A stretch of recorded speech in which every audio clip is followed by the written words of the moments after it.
Hi, I'm Chris from CKS. I'd like to spend a few minutes with you today talking about brush basics. Okay? Basic shapes of brushes, what constitutes a good to very good quality brush. Now I'm going to be using a long handle natural bristle brush for this purpose right now.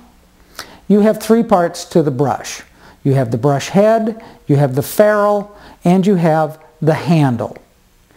Okay? Brush manufacturers market their brushes based on how attractive looking they are. But when it comes down to the act of painting, the brush head is the business end of the brush. You want a good quality brush head. You want a ferrule, which is this metal tube that holds the brush head to the handle. Okay? This particular, you want a good quality one. This one is double crimped. You see the two lines on there, the two rings? Okay, they've crimped it twice so that it'll stay on the brush handle. The second thing is, a lot of very cheap brushes are raw wood. They're not coated or sealed with anything. They will expand and contract a lot if you leave them in buckets of water or if you leave them in containers of solvent, and eventually your ferrule will become loose. Okay? This happens to be a painted and lacquered handle, right, which gives you a better performance and better life out of your brushes. Okay? Less expansion and contraction. Okay? Let's talk about now different brush styles or shapes. This is a round brush. Smaller sizes of a round brush are used for very fine line work and for fine detail. Larger round brushes like this can be used to blend and model large areas or create bold marks. Okay? A flat brush. Flat brushes are used for blocking in large areas. You can use the edge of them to try to create line work with them. Given the length of the brush head with a flat brush, they have a tendency to lay down paint flatter, more uniformly, and not leave much in the way of brush strokes. If you're someone who likes a flat style brush and wants texture, then what I recommend you use is what's called a bright. A bright simply is a flat brush, except the brush head itself has shorter hairs in it. What this does is create snap or spring like this, and has a tendency to leave a lot of texture, or what's called impasto. Okay? A fan. A fan is generally thought of as a blender style brush. Imagine you have one area of color here, another area of color there, and you want to blend them together in a kind of graduation that it sort of looks seamless. Well, fans are useful for that. They can also be used on the edge as well to create line work. I have seen some painters use these to block in foliage in landscape paintings rather effectively. Okay? Here is a brush called a filbert. A filbert is a hybrid brush. It's a combination of a flat and a round. Okay? And it is a highly prized brush by figure painters in particular, but works very nicely for still life or landscape work. All right? You can use it however you wish, but that's why this brush is valued so much for figure painters.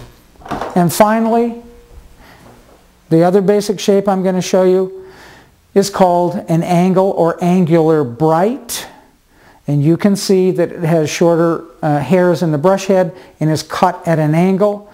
This is a brush that is quite often overlooked in people's choices. If you are someone that likes painting stripes or hard-edged geometric shapes, this is a very useful brush. Imagine you have a square shape and you want to cut in the edges of that square. You can get in to there and then use a larger flat brush for your fill work on it. Or you can use it on the fine narrow edge like this to create line work and then create broader strokes as well. It's a useful brush.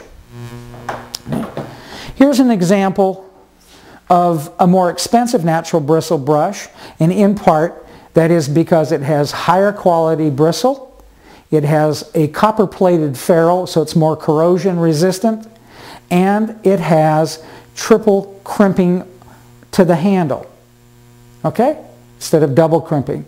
All right.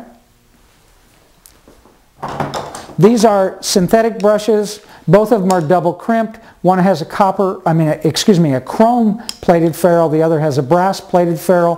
One is soft, one is stiff. Okay, there's a whole universe of brushes out there. You just got to find which one works for you, and experimentation is a big part of it. We do have another video available to you that discusses the difference between natural bristle brushes and synthetic brushes that goes into a lot more detail. Okay. All the samples I showed you so far were all long handle brushes. Here's a selection of short handle brushes. These are typically used for watercolor or gouache or tempera, but if you like short handle brushes for oil and acrylics, use them. Just be aware of the fact that lesser expensive watercolor brushes, this is made from golden Taklon. It happens to be a very soft form of Taklon. This brush might be too soft for pushing heavy body acrylics or for heavier oils, okay? This is a better quality, actually a very good quality watercolor brush made from a higher quality. It has more snap, more spring to it, and it'll hold a bigger load of paint so you can cover broad areas for washes. This is a nice little brush. I love this series, and this is why I carry it. This is stiffer than most watercolor brushes, but not as stiff as most acrylic brushes, and I specifically brought it in for gouache and tempera. Okay? Works beautifully for that. I also use this brush in my own studio for doing very fine line work in oils, because I like a synthetic brush for oils for fine detail work. This is a rather expensive Kolinsky sable brush, used primarily for watercolor.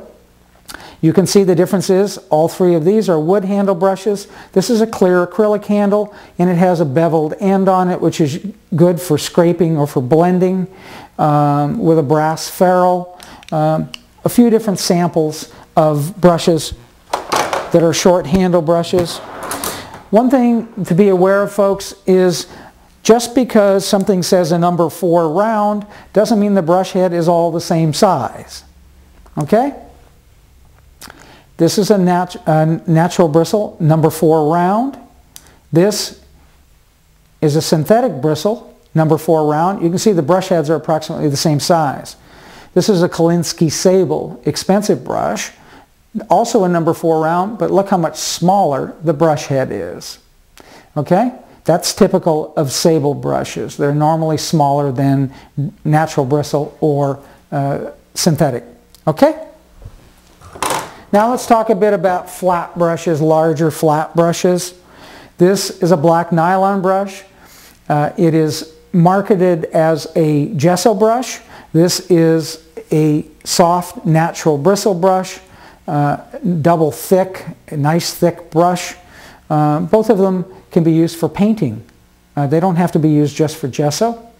They work very well. Typically, the synthetic works better with acrylic gesso, and the natural bristle works better with oil grounds, but you can use them however you like. If you're really broke, the market is flooded with what is called white bristle, or these are generically known as chipper brushes. We sell them as a utility brush in this set.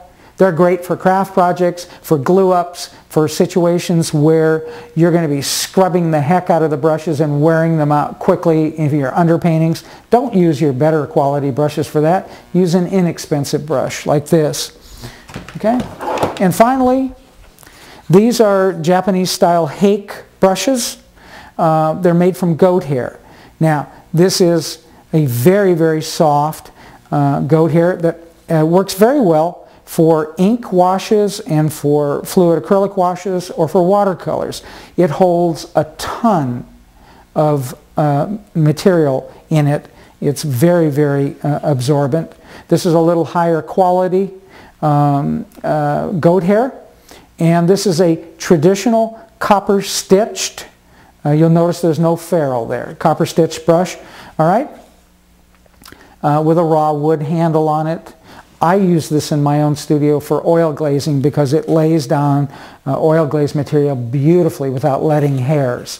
Okay, so again, you need to just follow some brush basics and then experiment and have a great time painting. Okay, so until next time, keep on drawing and painting the world a better place. See ya.